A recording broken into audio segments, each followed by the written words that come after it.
De nos jours, les progrès de la science sont incontestables. On peut même dire que ces dernières années, l'homme a effectué un formidable bond en avant dans ce domaine, à tel point que les scientifiques en ont appris plus sur le cerveau humain en quelques décennies qu'en plusieurs siècles auparavant. Mais là où ces avancées sont peut-être les plus impressionnantes et là où elles nous intéressent le plus, c'est sans doute dans le domaine de la police scientifique, la plus importante d'entre elles étant sans conteste l'utilisation de l'ADN.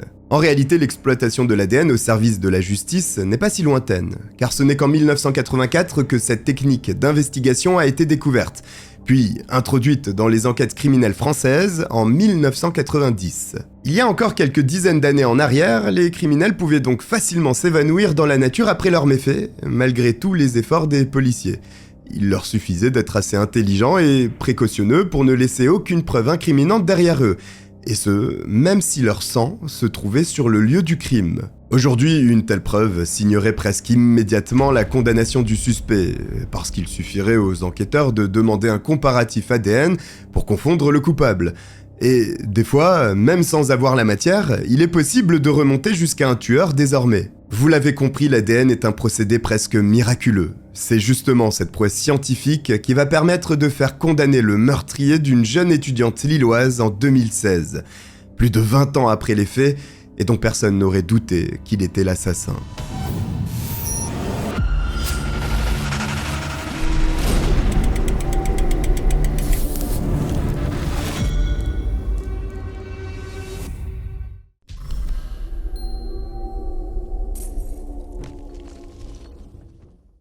Nous sommes au printemps 1995. Stéphanie Fauvio est sur le point de clôturer sa première année en DUG, mathématiques et sciences sociales. À tout juste 18 ans, Stéphanie est une jeune fille qui croque la vie à pleines dents. Elle partage son temps libre entre ses cours, sa famille et son petit ami Vincent, avec qui elle est en couple depuis 2 ans. Pétillante, passionnée, entourée d'amis, toujours joyeuse, elle aime s'amuser et faire la fête, tout en mettant un point d'honneur à garder une vie saine. Elle sait très bien retrouver son sérieux lorsqu'il s'agit de son avenir. C'est d'ailleurs dans ce but qu'elle a quitté le domicile familial situé à Wizerne, dans le Pas-de-Calais, s'éloignant, le temps de ses études, de sa sœur Valérie, ainsi que de ses parents et Fabrice, son grand frère dont elle est très proche. Et Fauvio forme une famille particulièrement soudée. Alors, au départ, même si Stéphanie est heureuse et impatiente d'entamer cette nouvelle étape de sa vie en prenant son indépendance, le fait de savoir qu'elle va partir à plus d'1 heure de route pour s'installer dans une grande ville étudiante ne rassure pas vraiment ses proches.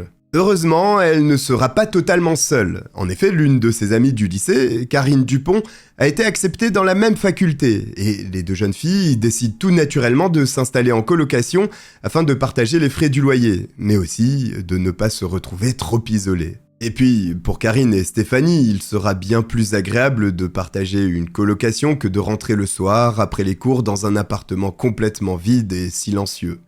Les 2 amis trouvent ainsi un petit logement, idéalement situé près de la gare de Lille-Flandre, ce qui leur permet de se rendre facilement à la faculté tous les jours. La cohabitation se passe plutôt bien, même si Karine et Stéphanie ont des personnalités opposées et vivent différemment.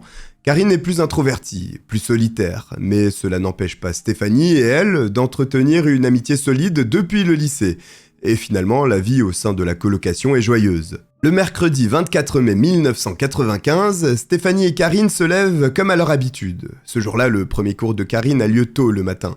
Elle se dépêche donc de se préparer pour ne pas arriver en retard à l'université, tandis que Stéphanie enfile un peignoir et commence à se faire couler un bain. Ce brin de toilette n'est pas anodin, puisque la jeune étudiante attend ce jour avec impatience. Son petit ami Vincent et elle ont prévu de se retrouver pour une soirée en amoureux, et elle veut prendre le temps de se faire jolie. Stéphanie demande donc quelques conseils vestimentaires à sa colocataire afin d'être le mieux apprêtée possible pour cette soirée romantique. Karine prend le temps de conseiller son amie du mieux qu'elle peut, puis quitte l'appartement pour se rendre en cours, tandis que Stéphanie est prête à entrer dans l'eau chaude de son bain. Fleur bleue, Stéphanie a plus que hâte de partager quelques heures avec son amoureux. Mais en cette veille du week-end prolongé de l'Ascension, elle et Karine ont aussi toutes les 2 prévu de retrouver leurs familles respectives dès le lendemain. Stéphanie songe donc aussi au bon moment qu'elle va bientôt passer avec ses parents, son frère et sa sœur au domicile familial de Wizerne, ce qui la rend d'autant plus joyeuse. À cet instant, ni Karine, ni la famille de Stéphanie ne se doutent qu'ils sont sur le point de vivre les pires instants de leur vie. En fin de journée, aux alentours de 17h, Karine repasse à l'appartement. Elle s'est absentée toute la journée et doit récupérer quelques affaires avant de rentrer chez ses parents pour le long week-end qui s'annonce. Elle est accompagnée de 2 amis, les frères Legrand, Régis et Lilian, dont l'un est le fiancé de sa sœur. Il s'agit de Lilian. Les 3 amis gravissent les nombreuses marches d'escalier menant jusqu'au 5e étage et devant la porte de la colocation. Seulement, lorsque Karine tente de déverrouiller la serrure de l'appartement, elle réalise que celle-ci est étrangement bloquée. Elle est bien verrouillée comme si on l'avait fermée à clé, simplement elle ne parvient pas à insérer la sienne dans la serrure qui semble obstruée par quelque chose de l'autre côté. Intrigués, les 2 garçons s'approchent et font la même constatation. Ils se demandent si quelqu'un n'aurait pas essayé de forcer la serrure. Et craignant un possible cambriolage, Lilian décide d'enfoncer la porte sans attendre. Celle-ci cède facilement, et Karine entre avec précaution dans le logement, suivie de près de Lilian et de son frère. Bizarre, à l'intérieur, rien ne semble avoir bougé. Le lieu est tel que Karine l'a laissé en partant ce matin-là. Que s'est-il donc passé avec la porte ? Tandis que Karine commence à rassembler ses affaires comme prévu, les 2 frères continuent de s'interroger en fumant nerveusement cigarette sur cigarette. Ils ne sont pas tranquilles. Cette affaire de serrure obstruée, comme si on avait cassé une clé à l'intérieur, ne leur inspire pas confiance. Aucune des 2 filles n'aurait eu d'intérêt à bloquer la porte de la sorte. En tout cas, Stéphanie n'est pas dans l'appartement. Elle a dû s'absenter pour faire une course en vue de la soirée qui l'attend. Il faut donc impérativement la prévenir avant qu'elle ne rentre. C'est Lilian, l'aîné des 2 frères, qui prend l'initiative de laisser un mot à l'attention de cette dernière. Sur celui-ci, il explique qu'ils ont dû fracturer la porte pour entrer et qu'il soupçonne un cambrioleur d'avoir fait un tour dans l'appartement pendant l'absence des filles. Alors que Lilian place le petit bout de papier bien en vue sur le réfrigérateur, Karine se dirige vers la salle de bain pour récupérer quelques affaires de toilette. Mais soudain, la jeune femme appelle les garçons d'une voix inquiète. La porte permettant d'accéder à la salle de bain est verrouillée de l'intérieur, ce qui signifie que quelqu'un s'y trouve forcément en ce moment. Et si c'était le cambrioleur qui, en entendant quelqu'un défoncer la porte de l'appartement, avait été pris par surprise et s'était retranché dans la salle de bain en espérant trouver un moyen de s'échapper? De toute façon, impossible que ce soit Stéphanie, car si c'était elle, elle se serait manifestée dès que les 3 jeunes gens seraient entrés dans l'appartement. Il s'agit forcément de quelqu'un d'autre. Mais qui ? Afin d'en avoir le cœur net, les 3 amis se baissent au niveau de la grille d'aération située en bas de la porte de la salle de bain. À travers celle-ci, ils aperçoivent une partie de la baignoire. S'ils s'attendaient à voir un inconnu caché dans un recoin sombre de la pièce, ils étaient très loin d'être prêts à la vision glaçante qu'ils découvrent. Un pied nu, inerte, qui dépasse de la baignoire. Karine retient un cri, la main sur la bouche. Une seconde de terreur et d'incompréhension passe, mais les 2 frères ne perdent pas de temps à réfléchir et défoncent à nouveau la porte. Dans la salle de bain, leurs pires craintes se confirment brutalement et les saisissent d'effroi. C'est bien le corps de Stéphanie, 18 ans, qui gît sans vie dans la baignoire remplie d'eau. Une demi-heure après que Karine et les garçons soient entrés dans l'appartement, les policiers de la sûreté de Lille arrivent à leur tour et constatent le décès de la jeune étudiante. Valérie, la sœur de Stéphanie, est la première à être tenue informée du drame qui vient de se produire. Leur frère est injoignable car il est sorti avec des amis faire la fête et leurs parents sont partis en camping en Normandie sans moyen de communication. Valérie va donc faire les 3 heures de route qui la séparent de ses parents, la boule au ventre, pour leur annoncer tard dans la nuit que leur fille adorée est décédée, sans qu'aucun membre de la famille n'en connaisse les terribles circonstances. À ce stade, ils ne savent pas si Stéphanie a fait un arrêt cardiaque ou si elle a été victime d'un accident domestique. Ils sont malheureusement à 1000 lieues d'imaginer ce qu'il s'est réellement passé dans le petit appartement lillois.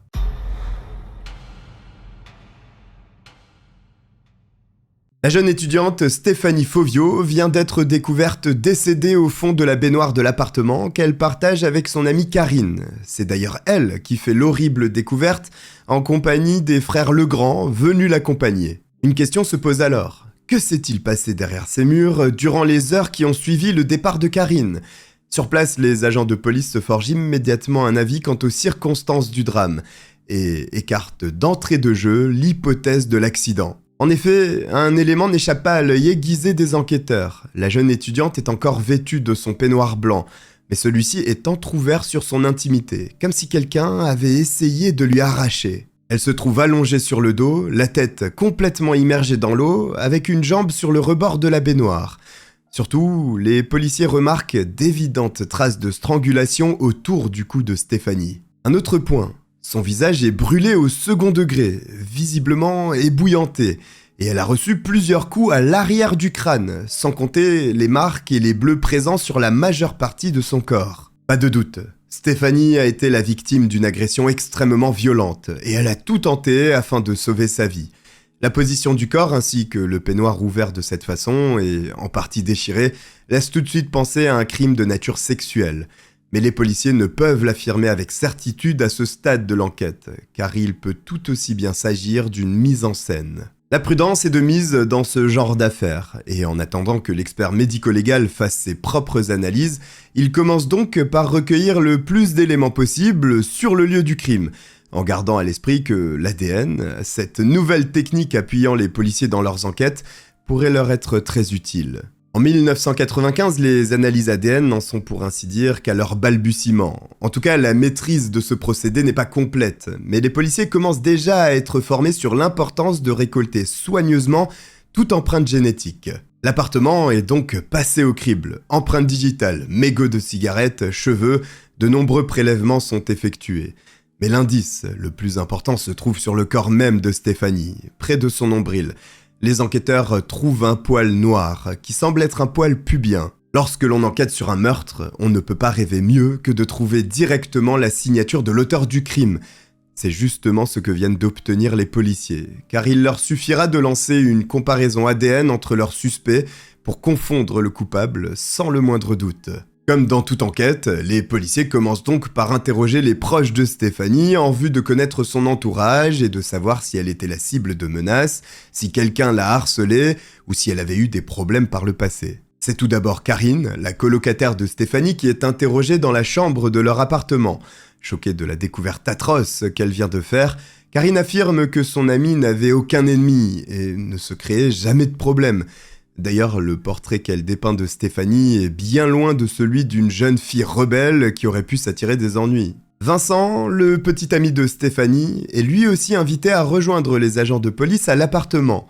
Le but n'est pas de le torturer en l'obligeant à venir directement sur le lieu du crime, mais de lui demander si des objets appartenant à Stéphanie auraient disparu sur place. Évidemment, la police à ce moment tente de comprendre si un cambriolage n'aurait pas dégénéré.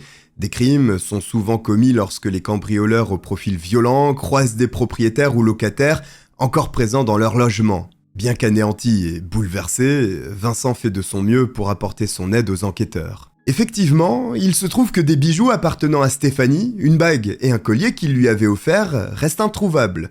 Il en est de même pour son sac à main et sa carte bleue, ce qui, finalement, pourrait bien accréditer la thèse du cambriolage qui aurait mal tourné. Peut-être qu'une personne mal intentionnée se serait introduite dans l'appartement en pensant que personne ne s'y trouvait après le départ de Karine, dans le but de dérober un peu d'argent ou des objets de valeur, mais serait tombée sur Stéphanie et l'aurait agressée. Sauf que, dans ce cas-là, comment expliquer qu'il n'y ait que les affaires de Stéphanie qui aient disparu ?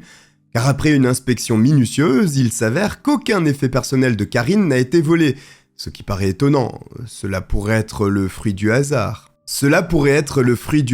Oui. Seulement les enquêteurs nourrissent de profonds doutes. D'ailleurs, lors des premières constatations, un nouvel élément va leur permettre d'écarter définitivement l'idée du cambriolage qui aurait basculé en homicide. Il s'agit de la porte d'entrée. Souvenez-vous, la porte était verrouillée et Karine n'avait pas réussi à l'ouvrir car quelque chose obstruait la serrure. C'est en réalité une clé qui a été cassée à l'intérieur de celle-ci. On imagine mal un cambrioleur refermer la porte à clé puis briser celle-ci avant de s'enfuir. D'autant qu'aucune trace d'effraction n'a été relevée sur la porte d'entrée. Ce qui veut dire sans le moindre doute que Stéphanie était suffisamment en confiance pour rouvrir à son agresseur. Cette histoire de bijoux volés laisse aux enquêteurs l'impression d'une mise en scène créée de toutes pièces dans le but de détourner leur attention du vrai mobile. Il pourrait bien s'agir d'un crime de nature sexuelle, mais le mobile pourrait tout aussi bien être complètement différent. C'est alors que les soupçons se portent sur la colocataire de Stéphanie, Karine. Tout d'abord parce que rien de ce qui est à elle n'a disparu. Seuls les objets de son amie auraient été dérobés. Ensuite, parce que la meilleure amie de Stéphanie, Véronique, a des révélations à faire à propos de l'ambiance qui régnait dans la colocation.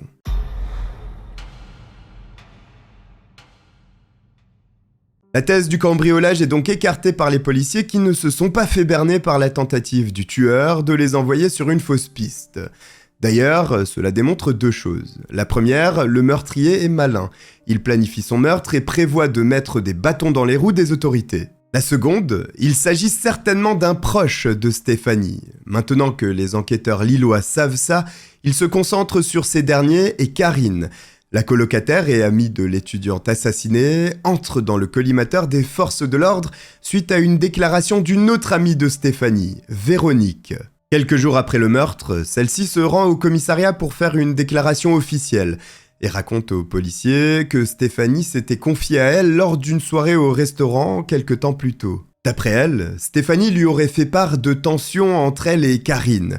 Des tensions dues à leur façon de vivre très opposées et qui commençaient à peser sur leur amitié, mais aussi à cause de Vincent, le petit ami de Stéphanie. L'étudiante raconte ainsi à sa meilleure amie qu'elle n'aime pas le comportement de Karine envers Vincent.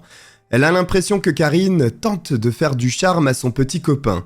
Elle se montrerait extrêmement attentionnée et dragueuse avec lui, au point de faire régulièrement des petits cadeaux à Vincent. La jalousie règne, l'amitié entre elles s'étiole et les désaccords ont pris une telle dimension que les deux jeunes femmes ont d'ores et déjà pris la décision de mettre un terme à leur colocation à la rentrée suivante.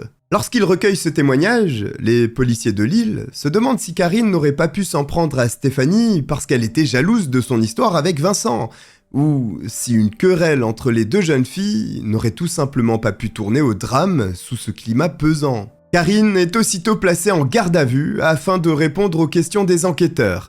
Mais l'étudiante ne cède pas et maintient coûte que coûte sa version des faits. Elle a quitté l'appartement à 8h ce matin-là pour se rendre en cours, laissant Stéphanie seule et bien vivante. Les policiers insistent jusqu'à placer 3 fois Karine en garde à vue au sein de leurs locaux, multipliant les interrogatoires. Pourtant, c'est toujours exactement la même histoire que raconte la colocataire de Stéphanie.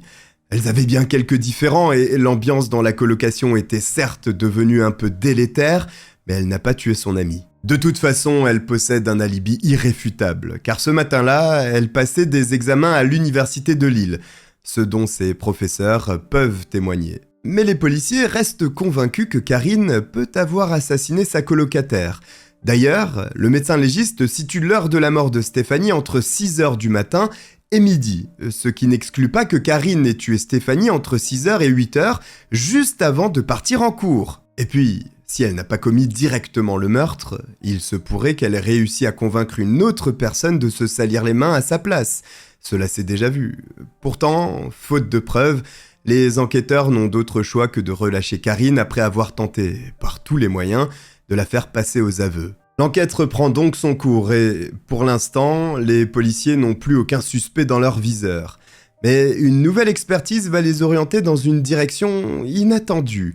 Il s'agit d'une analyse toxicologique pratiquée sur Stéphanie dans le but de déterminer si elle aurait pu ingurgiter quelque chose de douteux avant sa mort, comme de la drogue, de l'alcool ou du poison. Et, contrairement à ce que l'on pourrait croire, les analyses de sang de la jeune étudiante sont loin d'être inintéressantes. Plusieurs substances ont en effet été retrouvées, dont des tranquillisants, de la codéine, mais aussi de l'héroïne. Selon les experts, cette drogue se serait trouvée dans le sang de Stéphanie entre 1h et 3h avant son décès. L'information est loin d'être anodine, et la question se pose.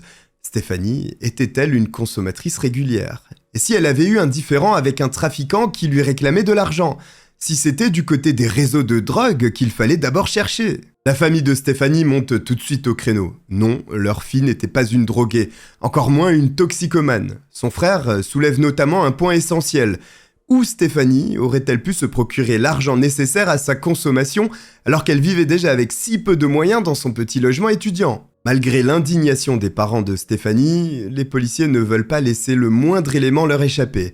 Il est juste impossible de faire comme si cette drogue n'existait pas, Car, coïncidence ou non, l'appartement dans lequel vivent Karine et Stéphanie se situe dans un quartier réputé pour la présence de ces nombreux trafiquants de stupéfiants. Une équipe cynophile est donc envoyée fouiller l'appartement à la recherche de substances pouvant venir appuyer la théorie des policiers. Cependant, les chiens font chou blanc. En parallèle, la famille de Stéphanie demande à ce qu'une contre-expertise soit pratiquée afin de démontrer qu'elle n'était pas une consommatrice régulière de drogue. Ils sont persuadés que c'est une erreur. Grâce aux techniques d'aujourd'hui, il n'est pas si compliqué de déterminer si quelqu'un est un consommateur régulier.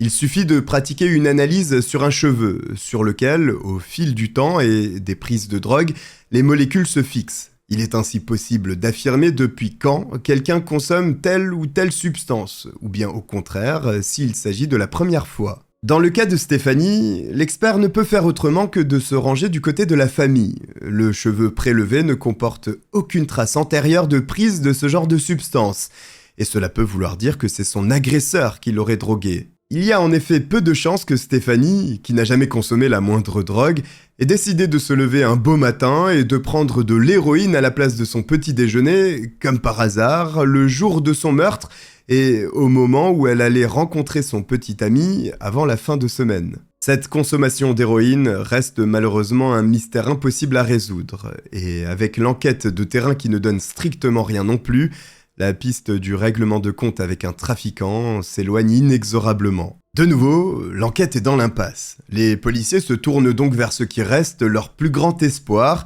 le poil pubien retrouvé proche du nombril de Stéphanie. D'ailleurs, il est même peu probable que le meurtrier soit une personne totalement inconnue. Une chose est certaine, selon les dires de sa famille, Stéphanie était une personne extrêmement prudente, voire peureuse, à tel point qu'elle en avait presque développé des troubles obsessionnels compulsifs. Elle vérifiait toujours 2 fois que la porte était bien verrouillée, regardait si personne ne se cachait sous son lit le soir avant de se coucher, se relevait pour être certaine que le gaz était bien éteint dans la cuisine. Ils sont convaincus qu'elle n'aurait jamais ouvert la porte à n'importe qui en étant seule dans l'appartement, et encore plus habillée d'un simple peignoir de bain. Lorsque la sonnette a retenti, c'est à son agresseur que Stéphanie a ouvert la porte, quelqu'un qu'elle connaissait bien, voire même très bien si l'on considère sa tenue. Cette conviction, les proches de Stéphanie en font part aux enquêteurs qui partagent leur avis. Au final, les doutes commencent à empoisonner les proches de Stéphanie qui ne savent pas à qui faire confiance et qui se méfient de tout le monde. Tous ceux qui font partie de près ou de loin de l'entourage de la jeune femme deviennent suspects. Les policiers vont alors décider de comparer l'ADN de ce poil pubien à toutes les connaissances de Stéphanie, à commencer par sa famille proche, son petit ami, puis tous les hommes qu'elle aurait pu fréquenter de près ou de loin. Tous les résultats qui reviennent sont négatifs, au plus grand désespoir des enquêteurs. Sauf que les parents de Stéphanie, eux, ont tout de même un nom sur les lèvres. Lilian Legrand, le beau-frère de Karine, la colocataire de Stéphanie. Ils trouvent que l'attitude de Lilian, lors de la découverte du corps de Stéphanie, est plutôt confuse, voire même suspecte. Ils ont notamment du mal à comprendre pourquoi Lilian a préféré défoncer la porte de la salle de bain en croyant qu'un cambrioleur s'y trouvait, plutôt que d'appeler directement la police. S'il y avait une personne malveillante enfermée dans une pièce sans issue, pourquoi créer une ouverture et laisser une chance à un individu, peut-être armé, de s'enfuir ? Pour eux, cette histoire de cambriolage est un peu tirée par les cheveux. Seulement, ce n'est pas la seule raison pour laquelle ils se méfient particulièrement de Lilian.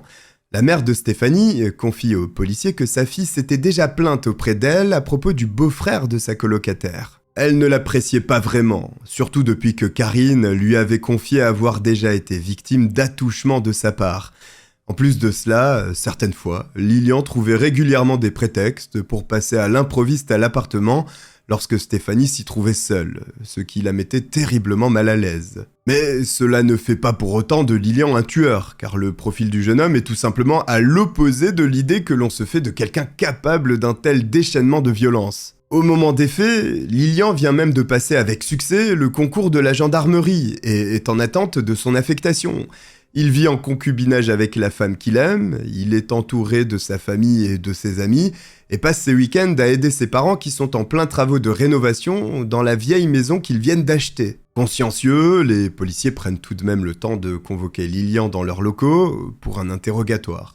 Ils savent mieux que personne à quel point les apparences peuvent être trompeuses. Lilian est donc prié de leur expliquer ce qu'il faisait ce matin du mois de mai, au moment où Stéphanie a été assassinée.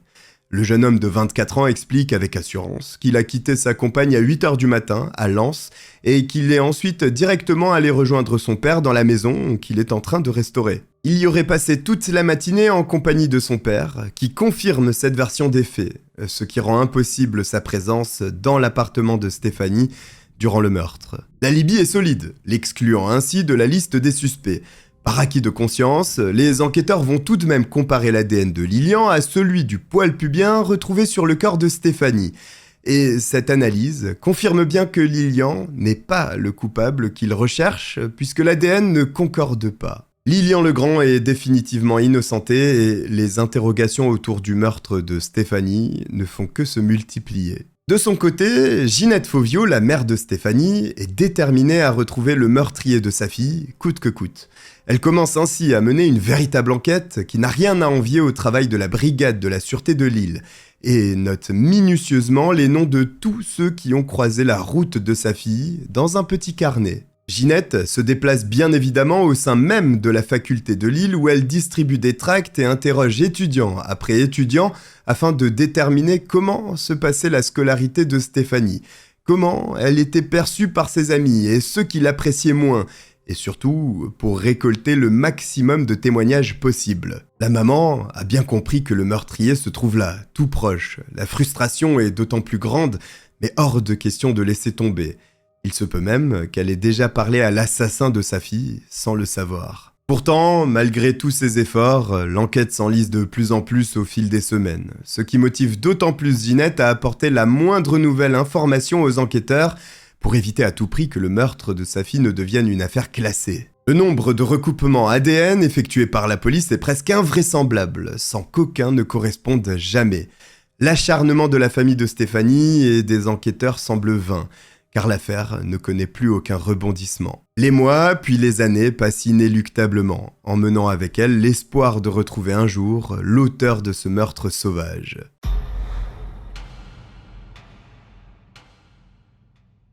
L'investigation est au point mort depuis plusieurs années à présent. Le tueur de Stéphanie Fauvio semble s'en être sorti à bon compte. Cependant, les enquêteurs ne veulent pas laisser tomber la famille Fauvio, raison pour laquelle l'enquête est régulièrement remise au-dessus de la pile.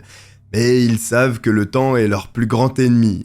Plus il passe, plus la vérité s'éloigne, et surtout, le risque que l'affaire soit définitivement classée sans suite augmente drastiquement. Ils ont pourtant tout entre les mains, jusqu'à l'ADN du tueur, et sont persuadés que leur scénario est le bon.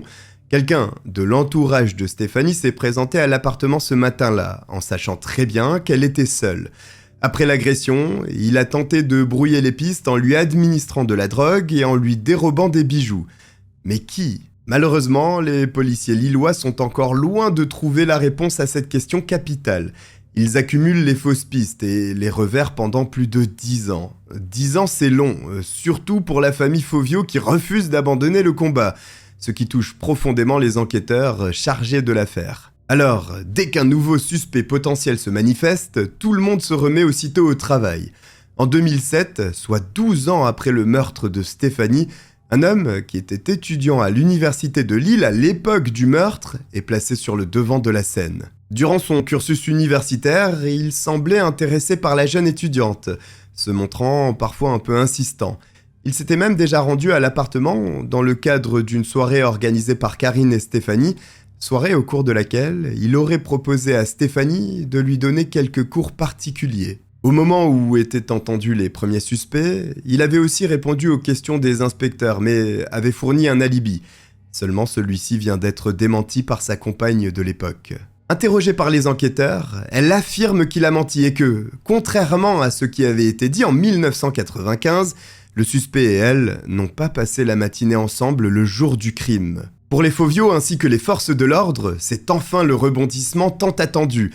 L'enquête connaît un nouveau souffle, et on se dit que l'assassin est peut-être sur le point d'être appréhendé après toutes ces années. Le tableau est idéal, c'est vrai, sauf qu'aucune preuve matérielle ne vient corroborer cette nouvelle piste. Le suspect est placé sous contrôle judiciaire, mais sans au moins un élément solide à ajouter au dossier, il est impossible d'inculper qui que ce soit de meurtre. Et c'est bien le fond du problème dans cette affaire qui semble prendre la triste direction d'un non-lieu. De nombreuses suspicions, mais aucune preuve irréfutable, et un ADN qui semble n'appartenir à personne. Cette nouvelle piste, pourtant pleine de promesses, est à son tour abandonnée. Après 12 ans passés à tout tenter pour élucider le meurtre de Stéphanie, les policiers auraient à présent besoin d'un miracle. Il faudra attendre encore 5 ans pour que celui-ci finisse enfin par se produire. Nous sommes en 2012, cela fait à présent 17 ans que Stéphanie a été brutalement assassinée dans son petit appartement lillois. L'affaire arrive en bout de course, mais un nouveau juge d'instruction veut donner une dernière chance à la famille Fauvio avant de clôturer définitivement le dossier de Stéphanie. Car en 17 ans, il est indéniable que beaucoup de choses ont changé, notamment la science et les expertises ADN qui ont évolué à une vitesse fulgurante depuis les années 1990. Certes, lors du meurtre de Stéphanie, l'ADN était déjà exploitable, mais la technique utilisée à l'époque était bien moins fiable que celle d'aujourd'hui. Les scellés de l'époque sont donc tous ressortis une dernière fois pour être analysés à nouveau, avec les moyens modernes, afin de s'assurer que rien n'a été omis. Parmi ces scellés se trouve le peignoir que portait Stéphanie le jour du meurtre. Ce dernier fait donc l'objet d'un nouvel examen minutieux. Les experts en charge de l'affaire recherchent de nouvelles traces ADN, notamment des traces que l'on appelle des traces de contact, et qui se déposent sur un objet ou un corps lorsqu'on pose les mains sur celui-ci. En 1995, les outils permettant cette recherche ADN n'étaient pas encore inventés, mais ils sont largement utilisés depuis. Justement, la recherche de ce nouvel élément jusqu'alors inconnu va s'avérer plus que fructueuse. En effet, plusieurs traces de contact d'un ADN masculin sont retrouvées sur le peignoir de Stéphanie, et pas n'importe où, à l'arrière du col, au niveau du coude, comme si quelqu'un avait agrippé Stéphanie, mais aussi mélangé aux traces de sang de la jeune fille. Les agents de la police judiciaire de Lille n'ont pas le moindre doute quant au fait que cet ADN est celui du tueur. Mais toujours faut-il qu'il corresponde avec l'un des milliers d'autres recensés dans leur base de données, ce qui n'a jamais été le cas jusque-là. Seulement, cette fois-ci, les enquêteurs trouvent une correspondance. L'ADN de traces de contact retrouvées sur le peignoir de Stéphanie est le même que celui trouvé à l'époque sur un mégot de cigarette présent dans l'appartement. Ces fameux mégots de cigarettes, justement, que les deux frères Legrand ont laissés derrière eux lorsqu'ils avaient accompagné la colocataire de Stéphanie pour récupérer quelques affaires chez elle, juste avant de découvrir le corps de l'étudiante. Plus précisément, c'est à Lilian Legrand, le beau-frère de Karine, qu'appartient cet ADN mélangé au sang de la victime. Lilian avait déjà été entendue à l'époque car Stéphanie avait confié à sa mère qu'elle se sentait extrêmement mal à l'aise en sa présence. Mais son alibi et le fait que le poil pubien ne corresponde pas à son ADN l'avaient tout de suite innocenté. Sauf que c'est bien lui que la science pointe du doigt 17 ans après les faits, bien que, tout comme en 1995, son profil ressemble à tout, sauf celui d'un assassin. L'homme est à présent marié, père de famille, mais c'est surtout devenu un gendarme exemplaire, félicité par ses pairs, extrêmement bien noté. C'est un adjudant à la carrière prestigieuse et aux états de service irréprochables. Avant de se spécialiser en informatique à la gendarmerie de Nice, il a notamment servi à la protection du président dans la garde républicaine. Mais lorsque l'on se penche un peu plus sur la vie personnelle de Lilian Legrand, on découvre qu'il a eu plusieurs maîtresses et qu'il aurait des fantasmes un peu particuliers, comme celui, par exemple, de prendre systématiquement des bains avec elle. Quoi qu'il en soit, la police judiciaire de Lille ne se laisse pas impressionner et garde en tête le fait qu'après tout, 17 ans ont passé depuis le meurtre de Stéphanie. Lilian Legrand a beau sembler irréprochable aujourd'hui, cela ne veut pas dire qu'il n'a pas commis ce meurtre quand il était plus jeune. Ils ont donc l'intention de le pousser dans ses retranchements lors d'un interrogatoire pour le faire avouer, parce qu'ils savent pertinemment qu'il ne pourra pas justifier la présence de son ADN sur le peignoir de Stéphanie. Le seul qui aurait pu laisser ses empreintes est aussi celui qui l'a tué.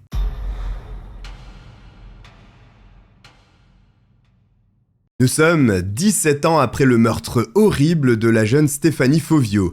La police fait face à un mur depuis tout ce temps, mais grâce à l'ADN, l'identité du tueur est enfin révélée.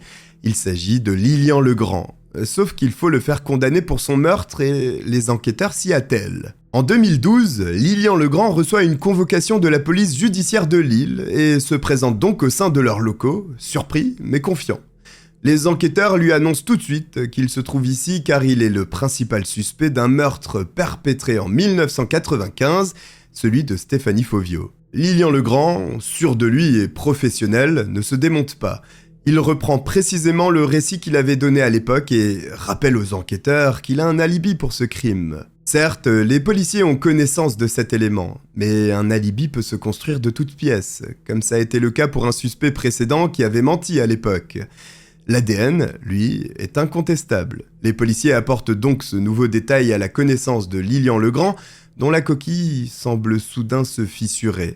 Gendarme émérite, il sait parfaitement ce que cela signifie. Il n'a plus aucune porte de sortie. Lilian Legrand demande une cigarette, baisse les yeux sur ses genoux et passe aux aveux. Cependant, il clame haut et fort que si Stéphanie est morte par sa faute, il ne s'agit que d'un accident. Si le gendarme sait qu'il ne s'en sortira pas à cause de l'ADN, il sait aussi que désormais il faut minimiser sa future peine. Lilian raconte aux enquêteurs qu'en réalité, Stéphanie et lui couchaient ensemble depuis plusieurs semaines.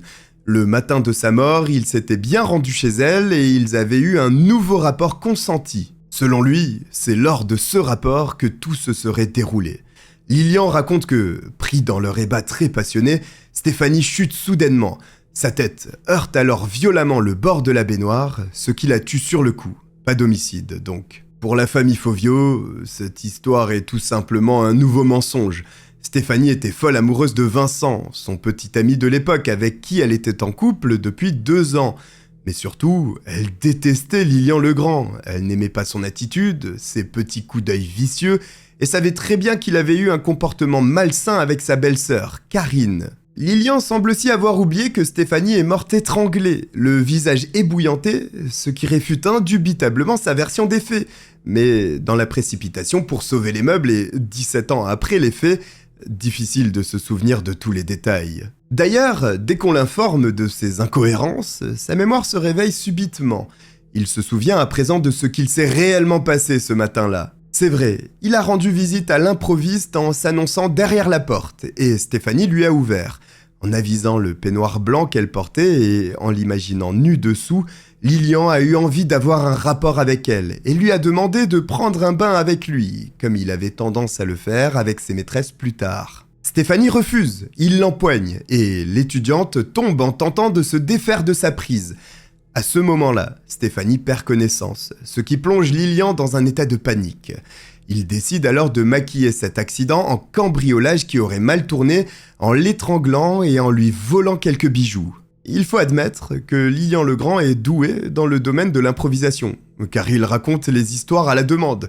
Il fait de son mieux pour éviter que le meurtre avec préméditation, autrement dit l'assassinat en droit pénal, ne soit caractérisé. Malheureusement pour lui, les policiers ne croient pas plus à cette version des faits qui vise seulement à minimiser sa culpabilité.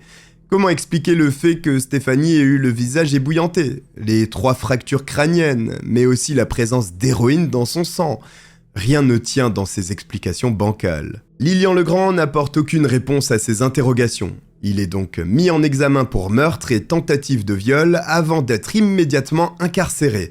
Mais avant de quitter les locaux de la police judiciaire, le gendarme tient à laisser un mot à l'intention de sa femme, une lettre qui sonne comme un étrange testament. Tu diras aux enfants que j'ai fait une bêtise. Si tu savais à quel point je le regrette, maintenant tu sais d'où viennent mes 17 ans d'insomnie. S'il en fallait, ce mot constitue une nouvelle preuve de culpabilité de la part de Lilian Legrand, qui est bien le coupable que la police cherche depuis 17 longues années, sans se douter qu'il se trouvait sous leur nez depuis le début. Le procès de Lilian Legrand s'ouvre le lundi 10 octobre 2016 au palais de justice de Douai, soit 21 ans après le meurtre brutal de Stéphanie Fauvio. La famille de la victime fonde énormément d'espoir lors de ce procès, car ils savent qu'ils vont enfin connaître toute la vérité sur la mort de Stéphanie.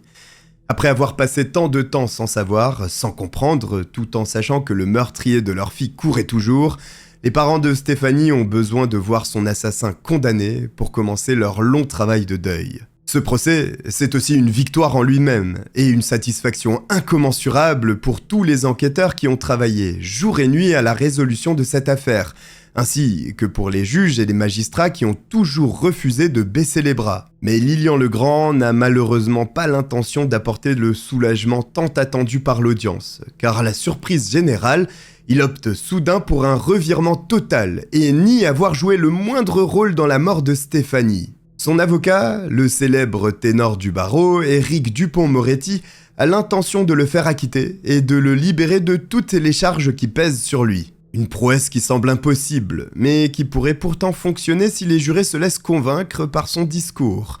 En France, c'est un jury populaire qui décide de la culpabilité ou non de l'accusé. Il doit se forger une intime conviction grâce aux éléments apportés au cours de l'audience. Lilian charge les officiers de la police judiciaire de lui avoir extorqué des aveux par la force et explique tout simplement qu'il ne s'est jamais rendu à l'appartement le matin des faits.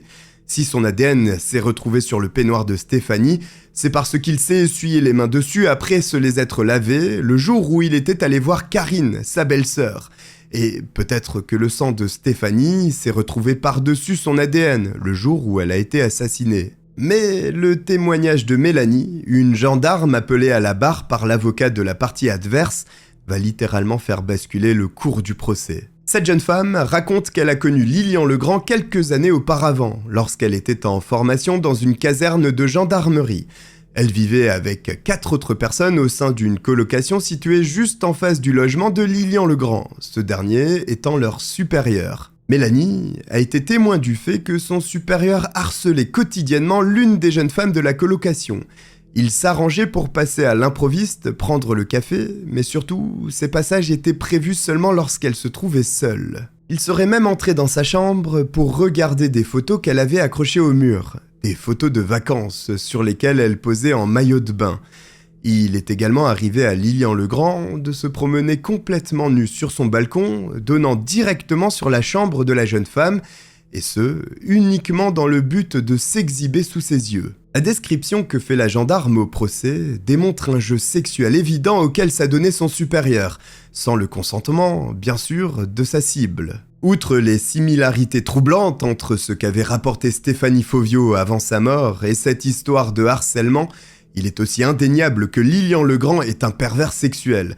C'est d'ailleurs la conclusion des membres du jury populaire, qui voient en l'accusé une personne suffisamment attirée par le sexe pour franchir la limite et passer à l'acte. L'ADN retrouvé sur le corps de la victime, l'attitude étrange lors de la découverte de Stéphanie et les déviances sexuelles de Lilian Legrand suffisent pour qu'il soit reconnu coupable de meurtre avec préméditation. Par conséquent, le juge condamne l'adjudant de gendarmerie à la peine maximale prévue par le code pénal français, c'est-à-dire 30 ans d'emprisonnement, un jugement qui sera confirmé en appel. Voici pour cette terrible affaire française dans laquelle il faut reconnaître la ténacité des forces de l'ordre. Si vous êtes arrivé jusqu'au bout, écrivez police en commentaire. J'espère que vous avez apprécié mon récit. Si c'est le cas, n'hésitez pas à vous abonner. Je vous remercie de m'avoir regardé et je vous dis à très vite. Bye.